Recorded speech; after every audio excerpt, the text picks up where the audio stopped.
নমস্কাৰ। সন্ধিয়া যেতিয়া অফিচৰ পৰা আহি ঘৰখনত এনেকুৱা এটা পৰিৱেশ দেখা পাওঁ তেতিয়া কাৰনো মনটো ভাল নালাগিব। এই অভ্যাসটো মোৰ মানুহজনৰ। সদায় সন্ধিয়া গা পা ধুই গোসাঁই ঘৰত চাকি বন্তি জ্বলাই আৰু শহুৰ দেউতা শাহুমা আৰু মোৰ মা তিনিওজন ভগৱানৰ ৰাজ্যত আছে, গতিকে তেওঁলোকৰ ফটোকেইখনৰ সন্মুখতো এনেদৰে ধূপ আৰু ধূনা জ্বলাই সেৱা এভাগ লয়। তেওঁৰ এইটো এটা অভ্যাসত পৰিণত হৈ গৈছে। আজি পিছে অফিচৰ পৰা আহোঁতে এইখিনিয়ে বজাৰ লৈ আহিলোঁ। এয়া গধূলি চাহৰ নাস্তা, পনীৰ আৰু গাখীৰ, আৰু বিশেষ একো অনাই নহ'ল। সেইদিনাখন অফিচৰ সন্মুখত পানীত ডুবি আছিলে মোৰ স্কুটিখন। সকলোৱেতো গম পায়েই। সেইদিনাখন অহাৰ সময়ত স্কুটিখন মই ষ্টাৰ্ট কৰিব পৰা নাছিলোঁ, কিন্তু এই ভাইটিজনেই মোৰ স্কুটিখন অকণমান ঠিক কৰি দিছিল আৰু মই তেনেকৈই 4 দিনমান চলি থাকিলোঁ। কিন্তু আজি ৰাতিপুৱা আৰু স্কুটিখন লৈ মই নোৱাৰিছোঁ। অফিচ গৈয়ে মই সেই ভাইটিজনৰ ওচৰলৈ গুচি গ'লোঁ। ভাইটিজনে এপাক নিজে চলাই চালে, কিনো প্ৰব্লেম হৈছে তেতিয়াহে তেওঁ গম পাব। সেয়েহে নিজে এপাক GS ৰোডত চলাই আহিলে। এতিয়াহে আহিল আচল কথাটো, বাহ পৰি গ'ল মোৰ ওপৰত। কি যে বস্তুৰ নামবোৰ ক'লে, চব চেঞ্জ কৰিব লাগে বোলে।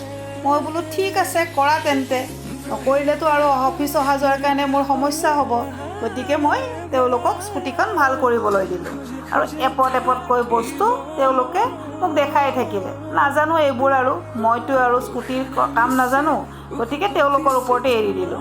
মই কিন্তু তেওঁলোকৰ সন্মুখত নজনাটো দেখুওৱা নাই।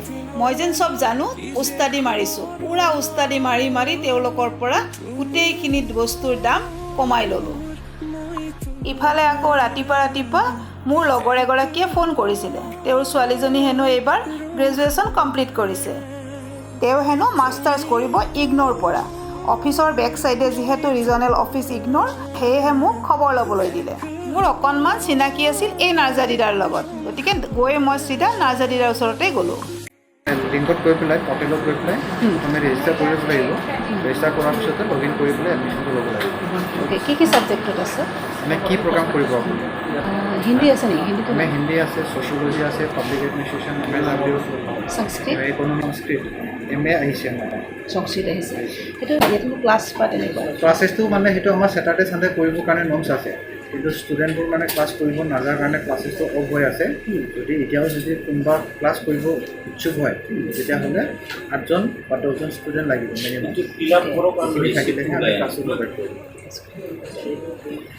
ৱেবছাইটতে কৰিব লাগিব। ৱেবছাইটতে গোটেইখিনি আমাৰ ইগনো ৱেবছাইটতে গোটেইখিনি প্ৰচেছটো কৰিব লাগিব। খৰচটো কেনেকুৱা? ছাবজেক্ট লৈ ছাবজেক্ট বেলেগ বেলেগকৈ আছে। সংস্কৃতত যদি কৰা হয় 7,500 হ'ব ফাৰ্ষ্ট ইয়েৰৰ কাৰণে। ছেকেণ্ড ইয়েৰৰ কাৰণে আকৌ 7,000 এডমিশ্যন ফিজটো 14,000 হয়, আৰু ফাৰ্ষ্ট ইয়েৰত ৰেজিষ্ট্ৰেশ্যন ফি 500 হ'ব। সেইটো কাৰণে ইফালে আকৌ মোৰ স্কুটিখন ভাল হৈছেই। আহি দেখিছোঁ স্কুটি ৰেডি। টকা পইচা গোটেইখিনি দি মই স্কুটিখন ল'লোঁ আৰু এইবাৰ মন গ'ল চাহ একাপ খাবলৈ, কাৰণ আবেলি হৈয়ে গৈছিলে। চাহ একাপ খালোঁ ভেয়াৰ দোকানত। ৰাকেশ ভেয়াৰ দোকানত যদি চাহকাপ নাখাওঁ কেনেকৈ হ'ব? গতিকে ৰাকেশ ভেয়াৰ দোকানত একাপ ধুনীয়া চাহ খালোঁ। লগত খালোঁ এইটো গজা বুলি তেওঁলোকে কৈছে যদিও মই কিন্তু গজা বুলি ভবা নাই। এইটোৰ নাম কিবা বেলেগহে হ'ব। আপোনালোকে কোনোবাই জানে যদি মোক কমেণ্টত জনাবচোন। ইমান টেষ্টি বনায়, এইটো নিজেই তেওঁলোকে বোলে বনায়। খাবলৈ বৰ সোৱাদ হয়। মিঠা মই ইমান বেছি ভাল নাপাওঁ, তথাপিতো ৰাকেশ ভেয়াৰ দোকানত এই গজাটোৱে মই খাওঁ। মই গজাই নাম দিছোঁ কাৰণ তেওঁলোকে গজা বুলি কৈছে। চাহ খোৱাৰ পিছত এখন যদি পাণ নাখাওঁ তেতিয়াহ'লে অফিচত গৈ কাম কৰা মুদেই নাথাকিব। গতিকে বৰমন্দাৰ দোকানত পাণ এখন বনাবলৈ দিলোঁ। বৰমন্দাই আকৌ মোক পাণ বনালে সদায় দুভাগ কৰি দিয়ে। এখন পাণৰ দুভাগ কৰি দিয়াটো বৰমন্দাৰো অভ্যাস, মোৰো অভ্যাস। পাণখনত দুটুকুৰ 4 টুকুৰ নাৰিকল বৰমন্দাই ধুনীয়াকৈ দিলে, কাৰণ মই ভাল পাওঁ যে বৰমন্দাই আগৰ পৰাই জানে। এভাগ পাণ এতিয়া খালোঁ আৰু আন ভাগ পেকিং কৰি ল'লোঁ। চিধা অফিচলৈ লৰ মাৰিলোঁ। কাম বহুত পৰি আছে। আজিৰ ভিডিঅ'টো ইমানেই। যদি ভাল পালে তেন্তে লাইক কৰি দিব আৰু মোৰ পেজটো ফ'ল' কৰি দিব।